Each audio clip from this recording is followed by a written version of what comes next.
Hey everyone, today has been, you have to understand, I'm a little on edge right now. I'm keep looking over because there's messages left and right, just keep popping up. Messages from my facility of what's been going on. So you have to understand that right now I'm holding those two hands because I'm going to end up hitting the button every once in a while because messages. Let me say this now, okay? Last night was really tough. And I say this because, and I keep looking over here, yeah, please apologize, I apologize for it. Last night was really tough because you have to understand what happened not too long ago with NBC10 was absolutely ridiculous. Now, of course, when I say this, I should say that they should be ashamed of themselves because it's an absolutely horrible media work ethic that they did. Now, for those who don't know what I'm talking about, a couple days ago, or should I say earlier this week, there was a double shooting of teens and homicide. And for what we know, we really didn't know anything about it, okay? But, you know, these things happen, you know, in life. You know, things happen all the time. However, NBC10, you decided late last night on Twitter, for those who didn't see it, to plaster a person that wanted to be questioned, all right? Not a suspect, because it says in your article that the person isn't a suspect. You plastered a person's name, their full name, and their face all over Twitter, saying that this person is wanted in questioning. And the article says the person's not a suspect. What you're failing to realize, NBC10, and you know you messed up. You know you messed up. Because, oh, here we go again. Another message. What you're failing to realize is that the person that you plastered all over Twitter is a minor. Yeah, is a minor. A minor. Let me say this now. The kid that you put up there, Brandon, I teach him. That's right. He's one of my boxing students.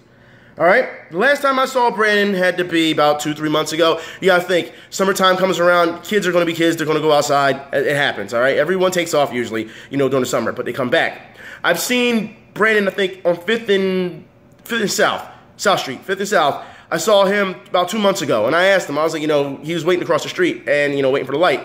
And I said to him, you know, when you coming back, you know, and he was like, oh, yeah, I'll be back.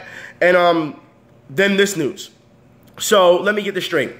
You took a minor, the kid is 16 years old. You took a minor who's wanted for questioning, isn't a suspect, and plastered them all over Twitter. Then later you decide to change your article and say, hey, oh my God. Then later you decide to change your article and say, hey, we can't tell you the person's name and we can't show you their face because they're a juvenile. But it didn't matter then. That was hours later. You let that ride for a long time. So this morning I've been at my facility and we've been trying to find out, you know, questions, you know, and questioning everyone too and trying to find out answers. No one knows where Brandon is.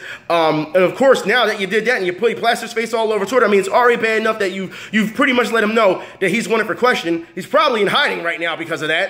And absolutely unprofessional, and you should be ashamed of yourselves. You should. Now, mind you, if you don't believe me that this kid is a student of mine in boxing, I actually had him in one of my YouTube videos. You can see him, he's standing right next to me the entire time. So, yeah, as far as I'm concerned, it's absolutely ridiculous that you would go this far.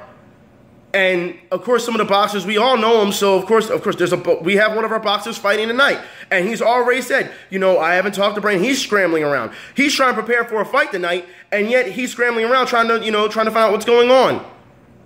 So now his concentration is gone. This is, and all because the media wanted to act like idiots. Seriously, you should be ashamed of yourself. You've updated your article, I think, what, twice now? I've read it twice this morning alone. You've updated twice because you want to keep saying, oh, we're updating, you know, and giving you, you know, more information. But you really aren't.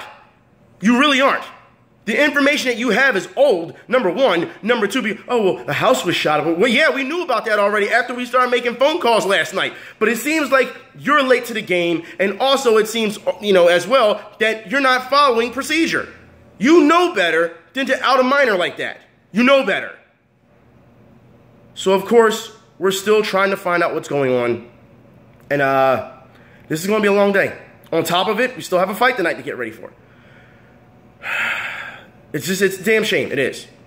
But NBC10, you should be ashamed of yourself. You should be apologizing to that family for doing that. You don't put someone out like that. What's wrong with you?